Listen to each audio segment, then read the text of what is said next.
only took 2 days, and I'm already in fear for my life. Yesterday was my first encounter with one of the locals, the city folk. In the evening, I was walking back home, or if you call this a home, and I stopped at the supermarket. There's a very nice grocery store that has all kinds of food, including fresh food. So it's not an urban desert oasis. There's something about urban areas not having access, urban residents not having access to fresh food, which is what makes them unhealthy and obese and overweight. It's the environment, it's not their own fault. But luckily that's not the case here.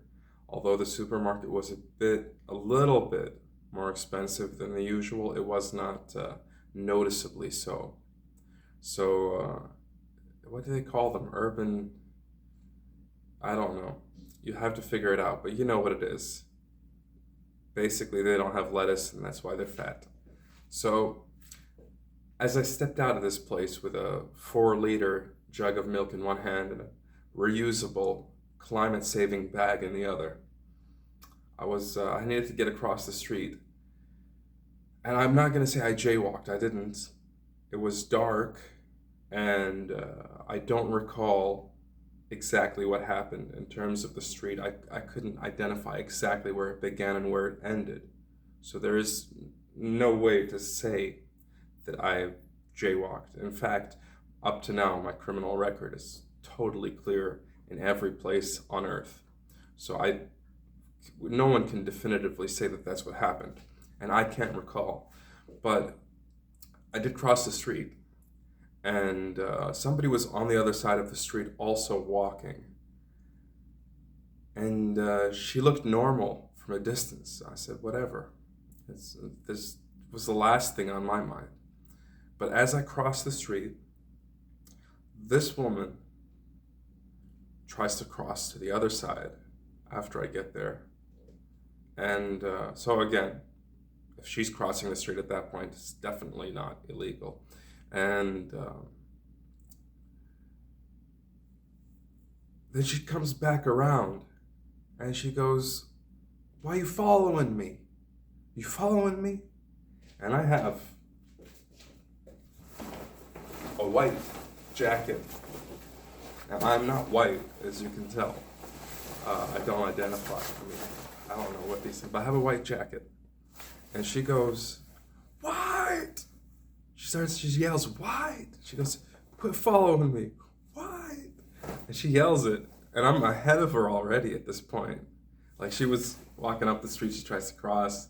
I keep going way ahead, and she's like, "You've been following me." And I go, I don't respond to this. I don't think I respond to it. And then she goes, "I'm going to follow you to your vehicle." Like, well, this is some fucked up shit.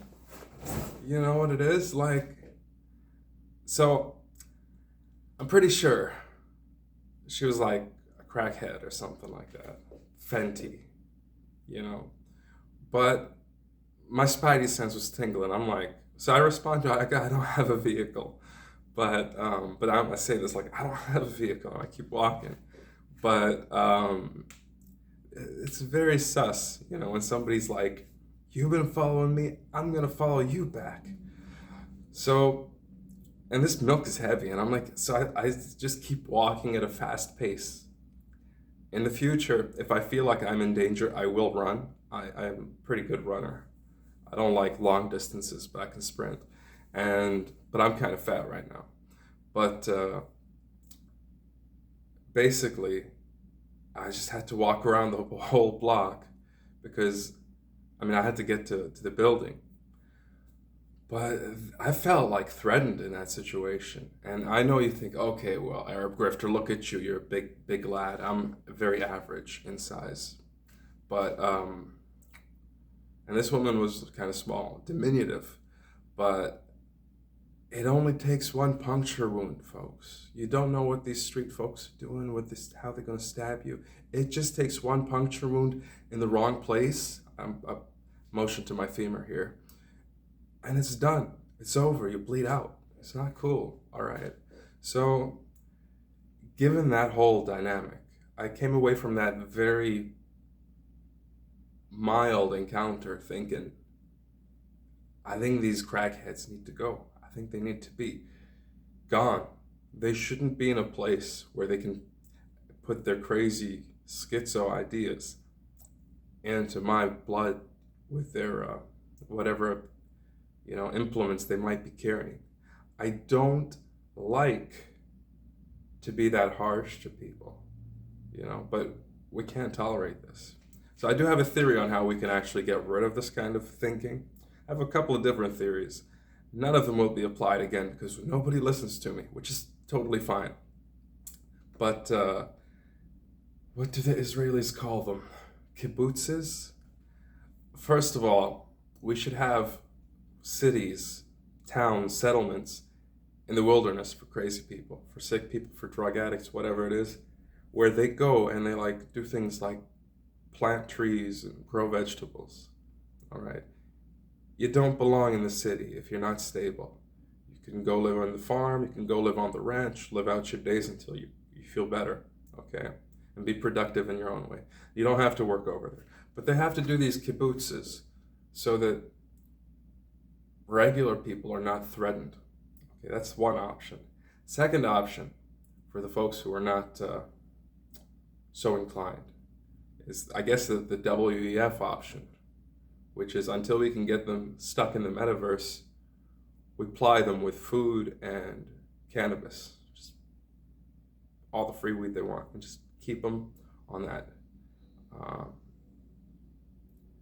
Now this will not probably work for a lot of people because these are not well-adjusted people. So anyway, forget that. But my point is you got to get these people the hell away from me because I don't feel safe. It only took 2 days for an encounter like this. And I'm walking around seeing that these bus shelters have been converted into tent, tarped enclosures where they're probably doing crack.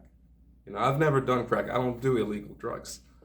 But I don't think it's good for you, probably.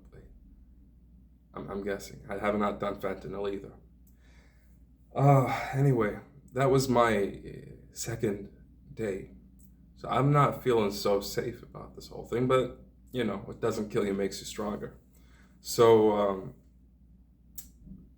of course, when I came back, I kind of calmed down a bit, settled down. I kind of felt sorry for these people. As a woman, this person has most definitely been traumatized, and living on the streets cannot be safe, but not my problem. Still, not my problem. So that's, we're going to go see how day 3 turns out.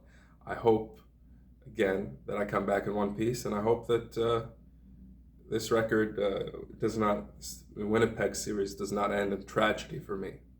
All right? So I will see you later. Good luck.